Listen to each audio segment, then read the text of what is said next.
get drafted by Baltimore, 26th pick overall. Yeah. Ozzie Newsome, the great general manager, calls you. Yeah. Says Baltimore is going to draft you. Yeah. And you said, who is Baltimore? I was like, I've never heard of Baltimore. What does that mean? Did you know? Excuse my shirt, man. Don't somebody loan me that shirt. Now that's your grandma. Yeah, she's gone home. But look at that smile. Your grandmother there giving you a hug. Yeah. Affirmation. Yeah. You did something great. Yeah. And now you're going to the NFL, but you have no idea who Baltimore is. No logo. No colors. we don't have nothing but white helmets. and they're like, yeah, we the Ravens. We the who? And so me and Jonathan, and so that whole year,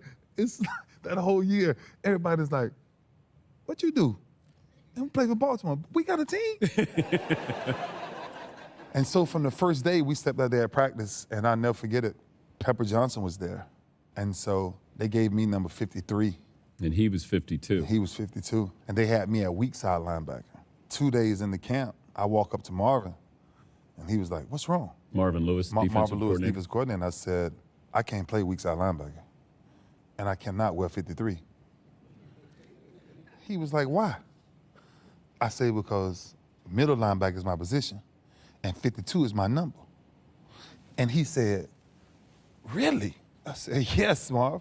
And you're a rookie saying this. And they let Pepper go that day.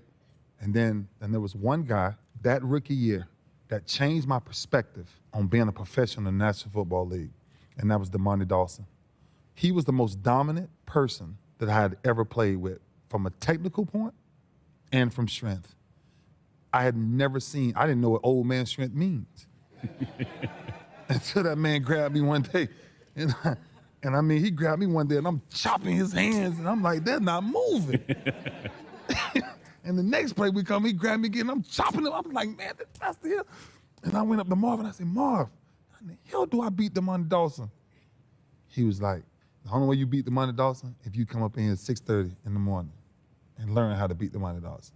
And I said, 6:30 where? In the meetings? I said, I'll be there. And I went up in those meetings, and there was this play. DeMonte cut me off, and I went back door. And back door truly means the center goes front side. I went behind him, which means, in my world, you cut the half of a defense. You split the defense in half. It's the middle linebacker get cut out. And I thought I was quick enough to retract, but the angle he had took made me go another route. And Marvin stopped the film in the middle of the film room, and he cursed me for 15 minutes straight in front of everybody. And I'm sitting there like, I'm crushed. You know, I'm a rookie, but now the starting backer, and there's no turning back. There's nobody else we're going to put in this position. And he goes off and comes to me after that and said, you know I had to do that, right? It's like, Marv, what do you mean you had to do that? Like, why would you do that to me, man? Like, that's freaking embarrassing. I mean, Marvin was an aggressive defensive coordinator. He pushed you to your limits because we had so much of Cleveland culture. We had to clean that culture out, and we had to kind of start over. We had to be respected enough to become that. So that's why Marvin done that to me in that meeting. And this clicked. You're playing well. Defense has been playing well. You lead the league in tackles. So you have individual success, but team-wise, not having as much. Yeah. And then Brian Billick comes to town. Yeah. Offensive genius. Yeah. Comes over from the Vikings. Billick had the thought process of what this offense was going to look like, but ran into a defensive mentality team. We had everything we needed. It was just how we needed to play it. He said, you know what? I'm going to implement the West Coast system because I want y'all to practice fast and get off the field because y'all a bunch of pissed off people. And all y'all want to do is play football. And he got it. And it clicked to Billick. January 30th, 2000. Yeah. In Atlanta. Yeah. You're not in the Super Bowl, but you're at a Super Bowl party. Yeah.